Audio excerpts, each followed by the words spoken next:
El 6 de agosto de 1896 nació uno de los venezolanos más conocidos en el mundo, ¿sí? El 6 de agosto de 1896. Nació en Venezuela, evidentemente, y murió en Ciudad de México el 15 de mayo de 1955 en el exilio. Fue el poeta Andrés Eloy Blanco. Cuando ustedes escuchan Amundo, la negra Juana, la mano que me pasó, se me murió mi negrito, sí señor. O cuando escuchan, pues eso lo recitaba yo de pequeño y entonces mis padres se sentían muy orgullosos. Y entonces si algunos de los invitados a mi casa tenían que soportar al su carajito, ¿no? Recitando y aplaudían y se le ocurría aplaudir por diplomacia, dije, recítame otra, ¿no? Y entonces yo recitaba, yo me hundí al occidente. ¿Cómo es la cosa? El canto a España con el cual el padre de este señor que estamos viendo, el mayor de los dos hijos de Andrés Eloy Blanco, se gana el primer premio, el más importante premio de poesía en España, Canto a España. ¿Okay? Pero también por aquella época, por finales de los 50, América Alonso, que era la gran actriz del momento en la televisión y en el teatro, hace un programa notable con el poema La loca Luz Caraballo. Yo fui compañero del hermano menor de él, de Luis Felipe, que es Andrés Eloy, y lo recuerdo como un compañero de primera, un muchacho más bien tímido, excelente estudiante, se graduó de abogado después. Y la imagen que tengo de estos dos muchachos es excelente. O sea, tuvieron unos padres que supieron educarlos y ellos aprender de ello. Liliana es la mamá, el papá Andrés Eloy Blanco. Bienvenido, Luis Felipe. Buen día. Vamos a ver, queremos recordar un poco la importancia, primero, de esa familia mientras pudieron estar unidos, porque tengo entendido que en el exilio hubo unos años en que no pudieron estar unidos, porque yo recuerdo a Andrés Eloy, compañero mío, a finales de los 50, todavía cuando Pérez Jiménez, y no te recuerdo a ti porque tú eras mayor que nosotros, estabas en otro curso superior. Cuéntame de la vida de ustedes. ¿Cuáles son los primeros recuerdos que tienes de tu papá y tu mamá? Bueno, yo tengo una memoria muy fuerte. Yo mismo me asombro de las cosas que me vienen porque no se supone que a los 3 años uno tenga imágenes, pero yo recuerdo perfectamente cuando estábamos en Cuba. Nosotros, mi papá, mi mamá y yo estábamos en París, en la Asamblea de las Naciones Unidas, en la segunda Asamblea General, cuando el golpe de Estado contra Gallegos. Mi papá quedó inmediatamente cesante de la Cancillería. Permanecimos en París unos 10 días mientras decidíamos a dónde íbamos a ir. Un compañero de partido muy eminente nos cedió el apartamento en Nueva York mientras mi papá decidía a dónde íbamos a tener. Y las presiones entre Rómulo Gallegos, que estaba en La Habana, ya lo habían deportado, y los amigos del partido predominante en Cuba en ese momento, en la presidencia de Carlos Frioso Carrás, pues decidieron que nos fuéramos a Cuba. Mi hermano estaba muy pequeño, se había quedado en Caracas. Yo vine con mi mamá teniendo 3 años cumplidos a buscarlo. Luego que llegamos a Venezuela, a mi mamá no la dejaban salir del país. Estuvimos 2 meses gestionando la salida y después finalmente nos fuimos a Cuba. Nos reunimos con mi papá y con ese gran grupo de exiliados venezolanos que había en Cuba. Una época llena de anécdotas. Y finalmente, por razones de la diferencia de poder del peso mexicano frente al cubano, decidimos que el sitio, mi papá decidió que el sitio más conveniente para mantenernos era México. Además, el expresidente Lázaro Cárdenas nos invitó gentilmente a radicarnos en México y fue nuestro exilio dorado, porque en verdad Fueron unos años, a pesar del destierro, extraordinariamente ricos en vivencias. En especial, háblanos un poco de esas vivencias familiares, háblanos un poco del carácter de tu mamá y el carácter de tu papá. ¿En qué momentos los recuerdas a menudo? Prácticamente en todo. Yo tengo casi un museo aquí en mi biblioteca, que me es como una, un impedimento para mudarme, porque tengo muchísimas cosas. Mi papá atesoraba libros y recuerdos inverosímiles, como por ejemplo tiene un pan de la resistencia de las barracas en París en 1848, que se lo vendieron cuando estaba en París. Una cantidad de detalles históricos y anecdóticos impresionantes. Yo recuerdo mucho la cercanía con el expresidente Lázaro Cárdenas, y en especial la experiencia de ir a ver un volcán en erupción, el Paricutín, cerca de Uruapan, en México. En una madrugada, el presidente Cárdenas, ya no era presidente, pero el titán de la Revolución Mexicana nos invitó, y fue una experiencia extraordinaria, aparatosa, ver sacudirse el piso. Recorrimos casi todo México, en la mayoría de las veces invitado para que mi papá diera conferencias.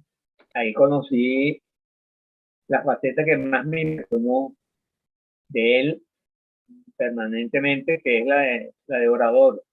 A él le otorgaron el doctorado honoris causa de la Universidad de San Nicolás de Hidalgo, una de las más antiguas de México. Morelia es el único doctorado honoris causa que recibió en vida.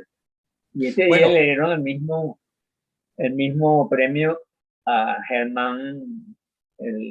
a Germán Arciniegas, a dos o tres intelectuales mexicanos, bueno, Alfonso Reyes, nada menos. sí. Bueno, pero tu papá ya en el Congreso venezolano era famoso como orador y como gran humorista, porque además solía las críticas las matizaba con una especie de humor que se suavizaba y la gente no se ofendía, sino que colaboraba para que pensara a ver si estaba de acuerdo o no estaba de acuerdo, si había cometido algún error o no. Él era famoso y hasta hay un libro que yo tengo Sí. de la famosa oratoria y lo que dijo en el Congreso tu papá. ¿En qué momento recuerdas a tu mamá? ¿Hay algún momento especial? Un momento especial. Ya sé que tú tienes una excelente memoria porque Andrés Eloy, a quien sí conozco desde pequeño, me dijo, mira, como mi hermano no hay nadie para acordarse de todo, ¿no? Yo lo podría hacer, pero él te va a hablar mucho mejor porque se acuerda absolutamente de todo, tiene una memoria prodigiosa. No te pido que me cuentes todo, sino te pido un momento especial que recuerdas con tu mamá y qué edad tenías más o menos. Bueno, a mí, el recuerdo de mi mamá está íntimamente imbricado con México. Su matrimonio de 1944 hasta que salimos de Venezuela en 1948 fue, según ella misma lo decía, un sobresalto continuo. La amenaza del golpe de Estado. Recuerdo haber salido en Bogotá de una cobija en la parte de atrás, en el baúl del automóvil, cuando él era presidente de la Asamblea Constituyente, y amanecía a casa de una tía, porque había rumores de golpe. Y ella siempre lamentaba que este tiempo que vivimos en Venezuela, ella no lo disfrutó como esposa de Andrés Eloy Blanco, sino como la vigilante de los hijos de Andrés Eloy Blanco. Perdón que yo dije el Congreso, es la Asamblea Nacional, pero una Ah, cosa, ¿cómo se conoce tu papá y tu mamá? Eso fue en 1927 en un matrimonio en Valencia. Una prima de mi mamá se casaba con un señor, una señora de apellido Iturbe. Hay varios Iturbe en Valencia de origen, con un señor Rodríguez Naranjo. Ahí se conocieron. Mi papá quedó impresionado por los ojos de mi mamá y le mandó una esquelita, una servilleta que decía: Carita Marisala, regálame una pestaña, que se me ha olvidado la caña y voy al río a pescar. Ese fue su primer encuentro. Luego, él cayó preso el año siguiente y mi mamá estuvo 7 años esperándolo. Estuvo preso 7 años desde 1928 Entre, por las acciones de eso que se llama la generación del 28. estuvo primero en la rotunda 6 meses. Después estuvo 4 en el castillo y luego 2 confinado entre Chachopo, Chachopo, no, el poema de la Luca Luz Caraballo, Chachopo y De Montes, Chachopo a Apartaderos, esa es la Luca imagínate, Luz Caraballo. Caraballo, fue Timote. Y luego, como se portó bien, lo dejaron ir a Valera. Le pasó un tiempo y su mamá fue a acompañarlo. Finalmente regresó a Venezuela cuando murió Gómez. Entonces ella lo esperó todo ese tiempo, se comunicaban a través de mi tía Rosario Blanco, que es un personaje que poca gente sabe su papel en la resistencia. Fue enfrentada a Gómez radicalmente, fue la cabeza de la familia. Mi papá cayó preso en octubre del 28. Mi tío Luis Felipe murió el 31 de diciembre del 27 y mi abuelo murió principios del 27, de manera que los 3 hombres de la casa desaparecieron. Y esas mujeres enfrentadas a la dictadura de Gómez eran capitaneadas por Rosario Blanco y unas cuantas señoras, María Teresa Castillo, que era prima de mi mamá, Ana Julia Rojas. Ellos hicieron la Esas mujeres bobina. eran memorables, memorables eran esas mujeres. Mi papá dijo, en el primer homenaje que se le hizo a Armando Zuluaga, yo puse sobre la frente de Armando Zuluaga la primera bobina que llevó un estudiante en Venezuela. Y ellas conservaron esa bobina hasta no hace mucho. Entonces fueron mi tía María Luisa. Espérate un momentico, vamos a aclarar que es que la boina para esos estudiantes era un símbolo, ¿no?, de lucha, de estar en contra de lo que estaba sucediendo, al igual que el grito de saca la pata la ja. Ajá, ajá, saca la pata la ja. Mi tía María Luisa formaba gran parte del cuerpo de trabajo. Gracias a ella llegó, ella importó unas bobinas que se hicieron muy populares, entonces empezaron a fabricarlas en la casa. Ella traía ropa para vender de Europa. Ah, fue tu tía la que empieza a hacer las boinas y a distribuirlas entre los estudiantes. Sí. Mi tía Rosario, que es la mayor, que era, bueno, un talento excepcional. Hay una tesis de grado de un profesor de la Universidad de Montreal sobre ella. La descubrió en una correspondencia de Teresa de la Parra con ella. Entonces vino a Venezuela, hizo su tesis de grado, que yo la tengo, la publicó. Ella visitaba a los presos en el castillo de Puerto Cabello y les llevaba en un tomo de las obras de los poemas de Fray Luis de León, frasecitas, escritas por la familia de Jóbito, de Alberto Rabel, varios de ellos, y entonces ellos la leían y escribían en el mismo librito y se lo llevaba como si fuera un vital. Además fue representante de productos médicos. El doctor Granier, abuelo de Marcel Granier, que tenía una empresa representante de productos franceses, la empleó, ella representaba, fue como una especie de pionera de la visita médica. Ella representaba el famoso medicamento que es contra el Ascaris, que es el antiparasitario, que por cierto decían que la novia del duque de Rocas Negras se llamaba con el nombre de ese medicamento. Bueno, no recuerdo. Que era un personaje, el duque de Rocas Negras en aquella época, tengo entendido, ¿no? Sí, y su novia llevaba ese nombre, el medicamento contra los parásitos. Bueno, ellas fueron ¿Y en qué año bueno, naces tú? en el 45. 45. O sea que tanto tu hermano como yo te tenemos que pedir la bendición. Deberían. Sería justo. Bueno, naces en el 45, ¿en dónde? ¿En el exilio de tus padres o no, aquí. En Venezuela? En plena revolución de octubre. Yo nací el 6 de octubre y la revolución fue el 18. Mi papá ¿Cuál es el primer recuerdo que tienes de tu papá, Andrés Eloy Blanco? Nosotros vivimos en la primera quinta Giraluna. Todas las casas nuestras se han llamado Giraluna durante 70 años. Que hay una Nacimos colección frente de a la tu Plaza de papá, Venezuela. que hay una colección de tu papá que se llama, a una colección, no, un libro de los de tu papá que se llama Miraluna, ¿no?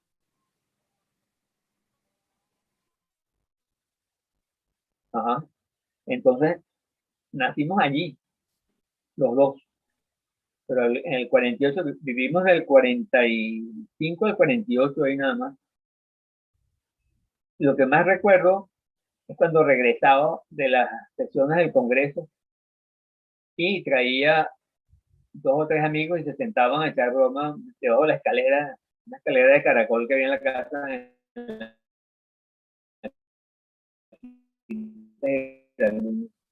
Y recuerdo cuando fue a los Estados Unidos a un congreso, y luego fue a Washington con el presidente Gallego y regresó con una maleta llena de perolitos, de juguetitos estos de las tiendas de Tencent. Pero para mí eran tesoros. De jugueticos que estaban súper de moda y que ahora son carísimos y que eran baratísimos entonces de latón, una especie de latón. ¿Cómo eran los jugueticos? ¿De qué estaban hechos los juguetes? Eran como baratísimos, y ahora son unos carritos que costaban de 1 o 2 bolívares y ahora son de colección. Yo recuerdo su llegada, una maleta, y yo estaba esperando debajo de la escalera y abrió la maleta y yo asocio la casa, la foto de la casa, con esos momentos que abre la maleta y salen ese poco de juguetitos.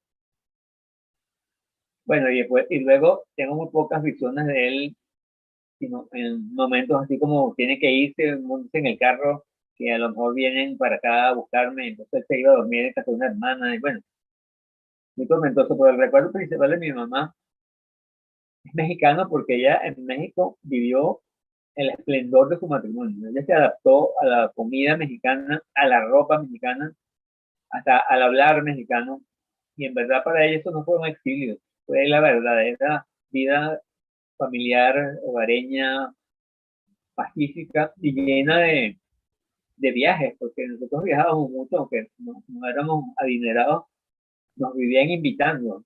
Mi papá daba conferencias en prácticamente todos los estados mexicanos. Nosotros íbamos detrás de él. ¿Conferencias sobre política o sobre poesía? Sobre política, sobre poesía y algunas temas que escribió sobre sociología americana. Están recogidas en los ensayos, en el libro, en las obras completas. Pero tenía una extraordinaria capacidad de expresión, entonces siempre estaba rodeado. Conocimos prácticamente a las estrellas de cine mexicano como si fueran nuestras amigas. Yo recuerdo a una de las mujeres más bellas que he visto en mi vida, que es la hermana de Dolores del Río, una famosa anarquista, muy adinerada, que tenía un apartamento y una tertulia literaria en el Paseo de la Reforma.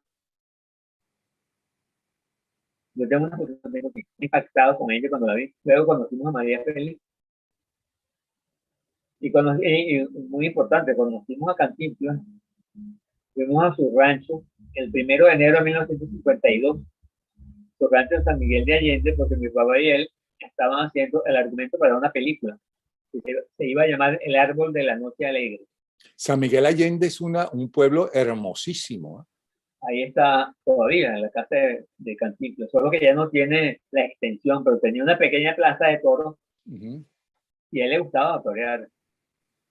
Lo hacía como cómico, pero también lo hacía en serio. Y el día que estuvimos allá... ¿Y cómo era María Félix en persona? ¿Cómo la recuerdas? Porque tenía fama de tener su carácter y de ser una joyita. Ajá. No, yo ya sabía de ella porque yo la odiaba por los papeles que hacía de villana en la televisión. Entonces la saludé, ella no fue particularmente ni efusiva ni tocante. Pero creo que con María Félix se puede decir lo mismo que con Jane Fonda. Cuando Jane Fonda ya se divorcia de Ted Turner, uno de sus maridos, y ella hace un papel divertidísimo que hace de villana con Jennifer López, que le amarga la vida a Jennifer López porque se iba a casar, su hijo estaba enamorado. Ted Turner le preguntan sobre Jane Fonda, ¿era Jane Fonda? Sí, Jane Fonda, y dice, no, en este caso ella es una gran actriz, pero en este caso ella no está actuando, ella es así. Bueno, eso Creo que María me Félix era pasó más o menos así. sí, más o menos.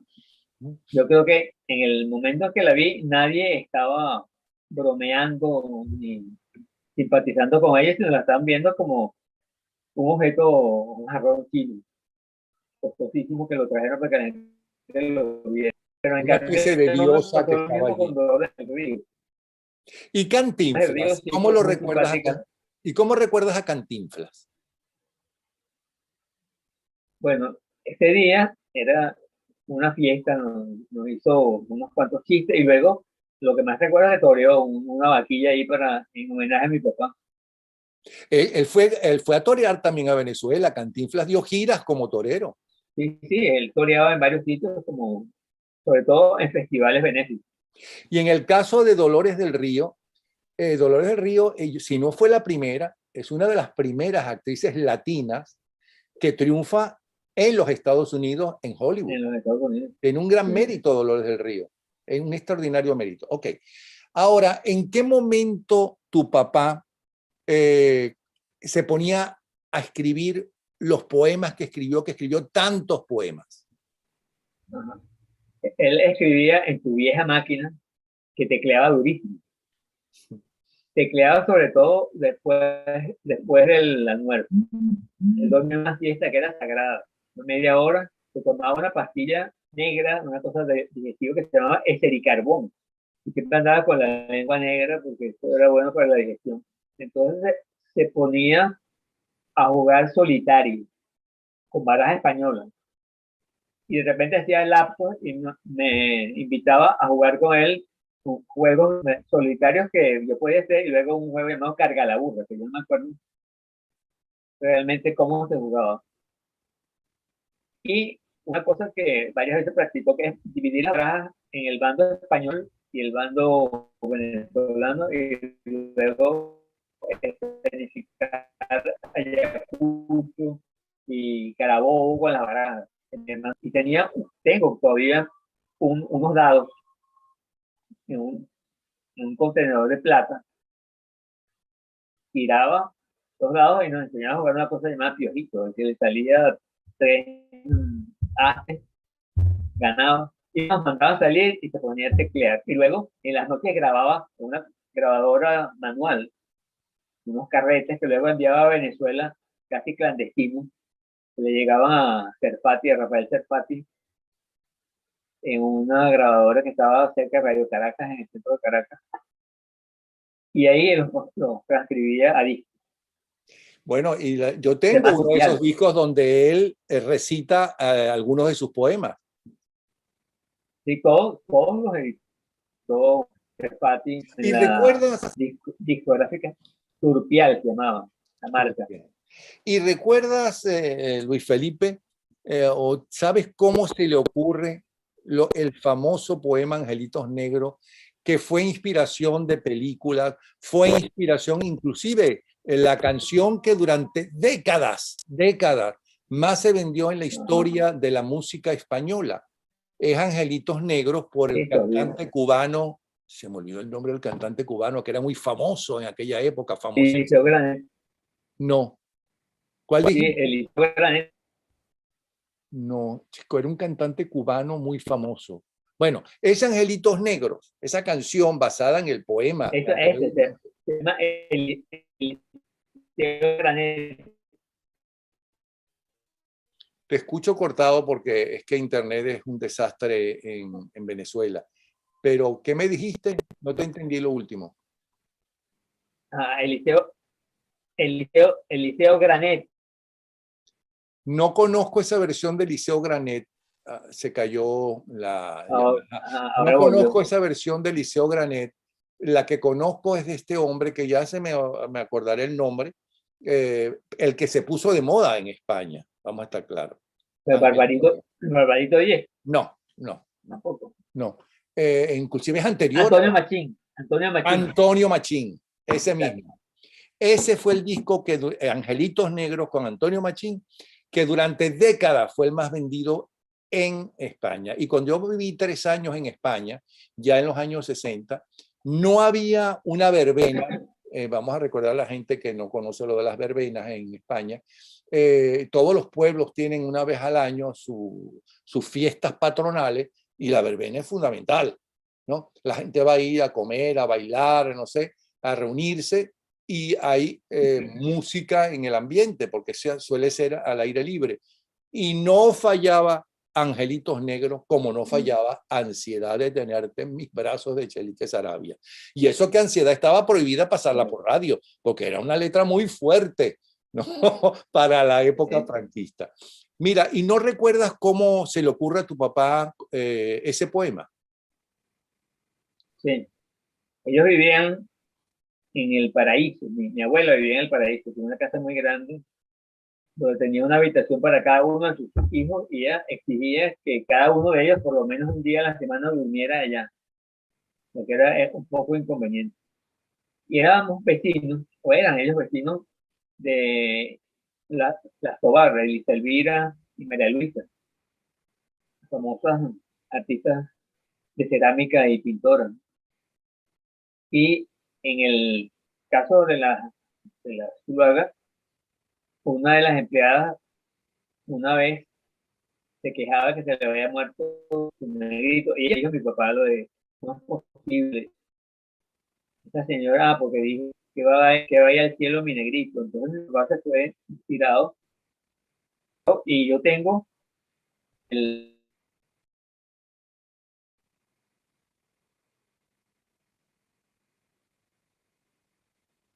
Quedó congelado, pero qué interesante. Entonces es una vecina de los abuelos de ¿qué? Había un lobo en la casa de mi abuela. ¿Cómo se llamaba la mamá del negrito que murió? ¿Lo recuerda? No recordamos, pero trabajaba casa de la Zuluaga. ¿Y cuál fue la primera reacción? ¿Cómo fue al principio cuando tu papá saca ese poema? ¿Qué decía la gente? Porque la verdad que no hay angelitos negros. En la pintura europea, lógico, en Europa no existe, no ahora. En aquella época había muy poca gente que podía haber venido de África, de la colonia, de los países que España colonizó, o Europa, ¿no?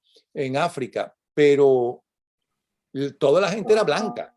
Y entonces los pintores pintaban angelitos, así como pintaron a Jesucristo blanco y rubio, como sale en Hollywood, y no era ni blanco ni era rubio, okay, era más bien oscuro y de pelo negro. Entonces, así los ángeles todos eran blancos. ¿Cómo reaccionó la gente? Bueno, ese fue un éxito desde el principio. Se vendió de manera que pronto el mexicano Manuel Álvarez Matiste le quiso poner música. Él es el autor de la música. Sí. Y gracias a eso, mi papá recibió derechos de autor por algo.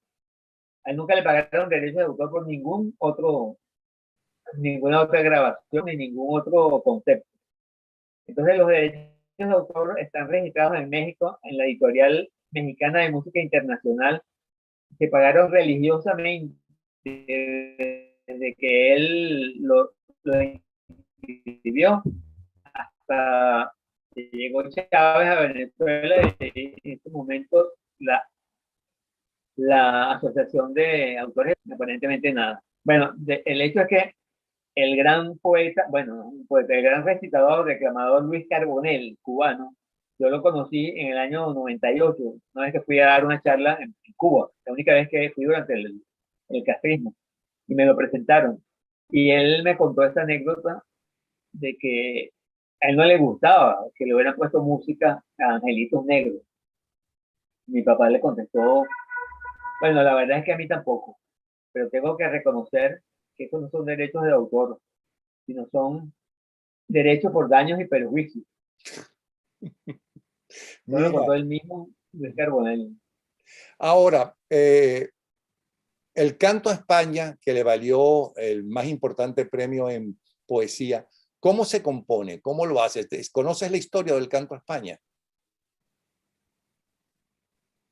Bueno, él estaba ejerciendo el derecho, la única época que lo ejerció Fernando de Apure, que por cierto fue el descubridor de Doña Bárbara, fue el abogado de Doña Pancha Vázquez. Y hay una fotografía de Doña Pancha Vázquez con su marido, que era exactamente igual a José Antonio Páez. La fotografía está publicada en varios sitios. Este la presentó a Rómulo Gallegos y Rómulo Gallegos empezó a labrar el personaje. Él supo el concurso de la Real Academia para todos los poetas de Latinoamérica y se interesó y se fajó en la biblioteca. En esa época no tenía trabajo, se vino de Apure, se encerró en la biblioteca y empezó a escribirlo. Y a mí me asombra el dominio de la historia de España que podía tener a esta edad. Es pasmoso, como cita con esa soltura tantos episodios de la historia de España cuando él estaba aquí y no había estudiado particularmente letras ni historia universal. Pero a mí me asombra, en verdad, ese poema. Él estaba, él mandó su composición en febrero del año 23 y se olvidó de eso. Estaba en el baño, se estaba bañando en la Casa del Paraíso cuando justamente Mauro Tobar, hermano de Elisa Elvira, recibe un telegrama. El sobrenombre con el que él mandó el poema era Ave María. Y entonces el telegrama decía Andrés Eloy Ave María. Y él fue corriendo a tumbarle la puerta a mi papá, que se estaba bañando, a decirle que se había ganado el canto de España. Mi papá salió con la toalla sin secarse, asombrado que lo hubiera ganado. Sí lo recuerdo porque había muchos testigos de ese momento. Me lo han contado. Ahora, esos son los dos más famosos, aunque tiene muchos en el mundo entero. Pero tu papá en la casa solía escuchar música. Y si solía escuchar música, ¿recuerdas alguna canción o una composición en especial que él repetía? Bueno, tanto él como mi mamá eran adoradores de la música de piano, sobre todo de Chopin, prácticamente de Chopin, y de la música de ballet. Los valses sencillos de Chopin y de Tchaikovsky, pero en nuestra estancia en México nos hicimos adictos a las rancheras, de manera que las horas de almuerzo eran administradas por Jorge Negrete casi siempre. Y Miguel Aceves Mejía también, supongo. A él le gustaba mucho más, él realmente Negrete. quien admiraba era a Negrete. Sí, la muerte de Negrete, ya estábamos en Cuernavaca, fue una tragedia. La vimos por televisión, el majestuoso sepelio de Jorge Negrete, lo vimos casi todo el día. ¿Alguna canción en especial repetían de Jorge Negrete? No, a él le gustaba muchísimo. Bueno, sí, a él le gustaba mucho México lindo y querido. México lindo y querido, si me Número muero lejos de ti. lejos de ti, que digan que estoy dormido. Ajá. Pero a él le gustaba mucho una canción de unos mariachis del norte, que se llamaba Soy soldado de Levita, el soldado de Levita, Ese no la de, conozco. de, de esos de caballería, de que tiene una serie de estrofas picarescas. Esa era como su enseña de música ranchera. Ahora, ¿tienes la historia o conoces de los Angelitos Negros o de Canto a España, ya que hemos mencionado estos dos, o de La Loca Luz Caraballo, que es un tercero que hemos mencionado, que lo haya escrito estando tú con él o cerca de él o en la misma casa y puedas decir en cuánto tiempo lo compuso, si lo rehizo, si se molestó en algo, si le quitó algo o le agregó algo, si se lo leyó primero a tu mamá, alguna reacción de tu mamá. ¿Tienes alguna historia de esas? Bueno, sí, el canto a los hijos lo compuso estando en Cuernavaca entre 1953 y lo terminó el 30 de octubre de 1954, porque yo tengo los pergaminos y los manuscritos, los tengo guardados en mi archivo. Y dice, terminado 30 de octubre de 1954. Ujú. O sea, un Estuvo, año estuvo a antes de punto de morir. Un año antes de morir. meses antes de morir. ¿Cuál fue el último poema que él compuso antes de morir? Él estaba escribiendo unos poemas sueltos que se publicaron en la Juan Bimbada. La Juan Bimbada. Ajá. Mira, otra cosa, háblanos un poco de cómo se enteró. El último Juan Bimbada es una especie de recopilación. Ok, háblame un Pero poco de cómo le dicen a un muchacho, ok, porque tú naciste en el 45, tu papá murió en el 55, tenías 10 años, y tu hermano tenía entonces 8 años, Andrés Eloy. ¿Cómo se le dice a unos hijos menores de edad, tu padre ha muerto? bueno, eso fue una, una semana del más agudo sufrimiento para nosotros porque nos ocultaron durante 5 días. Nos tenían metidos en casa de unos grandes amigos. Nos dijeron primero que se habían ido a conocer a la bebé de Rafael José Neri, el, el cardiólogo que luego fue rector de la universidad y era primo nuestro, vivía allá en México. Y estaba por nacer su hija. Y dijeron que en la mañana del 21, en la casa donde estábamos, no nos encontramos. Apareció una amiga nuestra para llevarnos a su casa a que pasáramos el día porque ellos estaban visitando a Luisa Elena, la esposa de Rafael José, que había tenido una bebé. Por eso extraño, fueran a tener todo el día esperando que llegue la noche y tampoco no llegan. Tuvieron que salir de viaje. Eso fue domingo y lunes de expectativas sin saber de mi mamá, sin tener la sospecha tampoco. Pero como viajaban tanto, por lo menos los 2 primeros días creímos que le había salido, le había surgido alguna invitación para dar una conferencia, porque eso era habitual que lo estuvieran invitando a dar conferencias. Pero ya el martes ya comprendimos que no había exactamente la verdad de lo que nos estaban diciendo de su casa, de la cual éramos muy, muy siempre invitados, muy asiduos visitantes. Y nos dijo, nos quedamos como si nos hubiera caído un rayo encima, paralizados los dos, nos miramos y nos abrazamos. Y después de 2 días nos llevaron a ver a mi mamá que estaba herida. Después del jueves, una semana después Porque del fue un accidente, accidente fuimos a que ver a mi murió tu mamá. papá. Ujú. ¿No? Porque fue un accidente que murió tu papá. Que tu mamá estaba herida porque fue un accidente donde ella queda herida y tu papá muere. Un accidente Sí, de automóvil. sí. Mi mamá quedó con la cara destruida. Ahí el cirujano plástico de México estaba de guardia y ella le cogieron más de 120 puntos en la cara y sin embargo uno la podía ver un año después y no tenía ni una marca. Pero Una cómo se cosa enteran de la muerte? ¿Quién les dice que murió tu papá? ¿Quién les dice eso? ¿Cómo se enteran?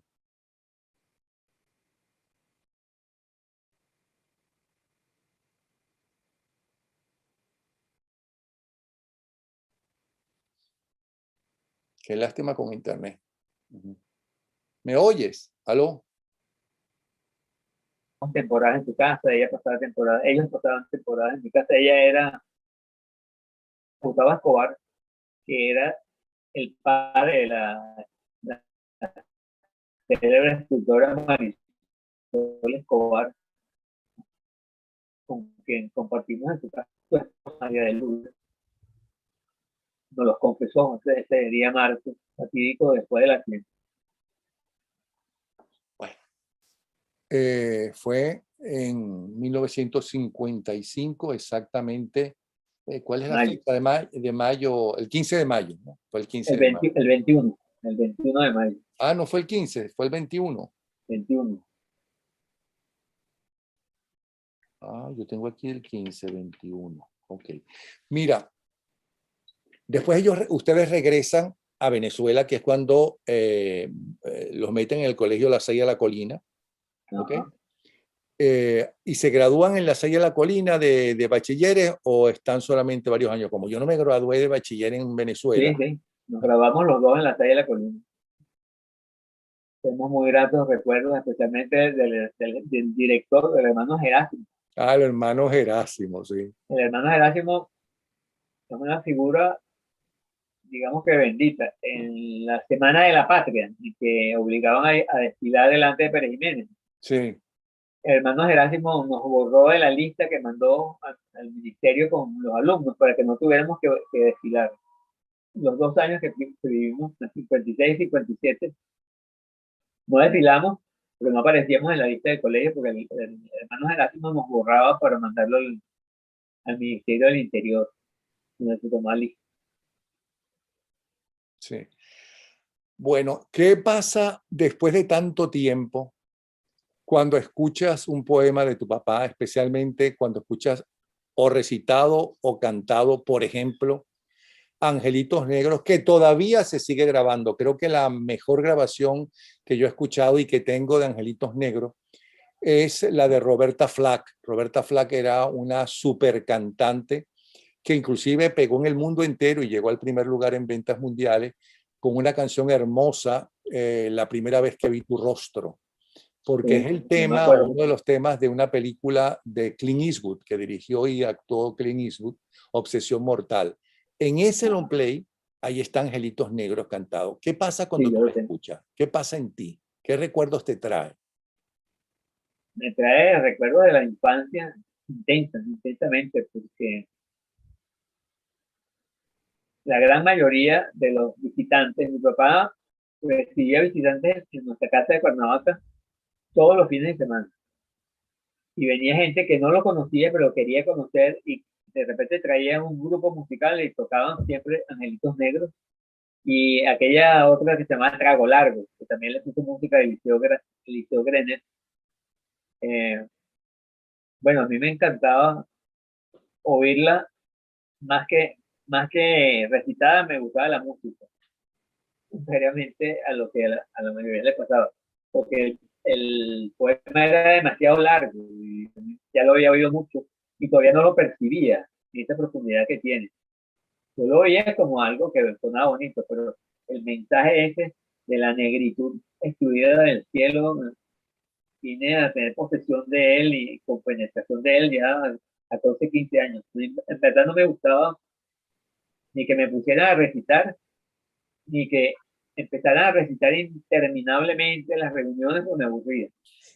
Fue mucho más tarde En cambio, a mí me cuando encantaba empecé recitar a Angelitos disfrutar de la Negros. poesía.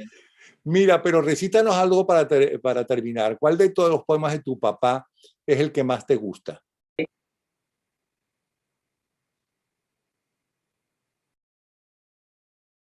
Se volvió a congelar. Yo no sé si es porque no quiere recitar o es... pero bueno, él es Luis Felipe Blanco, el hermano mayor de los dos hijos, el hermano mayor de Andrés Eloy Blanco, hijo, los dos hijos de Andrés Eloy y Liliana. Te pedía que me recitaras el poema que más te gusta de tu papá para finalizar. ¿Cuál será? No hay uno en Ser corto, especial. ¿no? Obviamente. No puede ser el límite largo.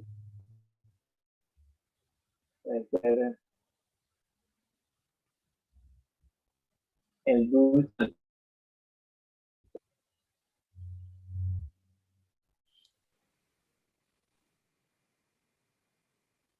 Bueno, lamentablemente la Interrumpir tecnología, el audio. sí, se fue el audio. ¿Qué ibas a decir, perdón? ¿Qué ibas a recitar? Bueno, como que la tecnología está ayudando a Luis Felipe a que no recite porque parece que no le gusta mucho recitar. Pero entonces, Luis Felipe, gracias de verdad. Venezuela recuerda con amor y con admiración, y eso de tener un padre y una madre tan excepcionales, aunque no los conocí, pero conozco a sus hijos y la formación que le dieron, es un gran regalo para un país y para el mundo. De verdad que muchas gracias. Amundo, la negra Juana, la mano que le pasó, se le murió su negrito, sí señor. Ay, compadrito del alma, tan sano que estaba el negro. Yo no le acataba el pliegue, yo no le miraba el hueso. Como yo me enflaquecía, lo medía con mi cuerpo. Se me iba poniendo flaco como yo me iba poniendo. Se me murió mi negrito. Dios lo tendría dispuesto. Ya lo tendrá colocado como angelito del cielo. Desengáñese, comadre, que no hay angelitos negros. Pintor de santos de alcoba. Pintor sin tierra en el pecho, que cuando pintas tus santos no te acuerdas de tu pueblo, que cuando pintas tus vírgenes, pintas angelitos bellos, pero nunca te acordaste de pintar un ángel negro. Pintor nacido en mi tierra, con el pincel extranjero, pintor que sigues el rumbo de tantos pintores viejos. Aunque la Virgen sea blanca, píntame angelitos negros. No hay un pintor que pintara angelitos de mi pueblo. Yo quiero angelitos rubios con angelitos morenos. Ángel de buena familia no basta para mi cielo. Si queda un pintor de santos, si queda un pintor de cielos, que haga el cielo de mi tierra con los tonos de mi pueblo, con su ángel de perla fina, con su ángel de medio pelo, con sus angelitos blancos, con sus angelitos indios, con sus angelitos negros que vayan comiendo mango por las barriadas del cielo. Si al cielo voy algún día tengo que hallarte en el cielo, angelitico del diablo, serafín cucurucero. Si sabes pintar tu tierra, así has de pintar tu cielo, con tu sol que tuesta blancos, con tu sol que suda negros, porque para eso lo tienes calientico y de los buenos. No hay una iglesia de rumbo, no hay una iglesia de pueblo donde hayan dejado entrar al cuadro angelitos negros. Y entonces, ¿a dónde van angelitos de mi pueblo? Samuritos de Guaribe, torditos de Barlovento. Pintor que pintas tu tierra, si quieres pintar tu cielo, cuando pintes angelitos, acuérdate de tu pueblo.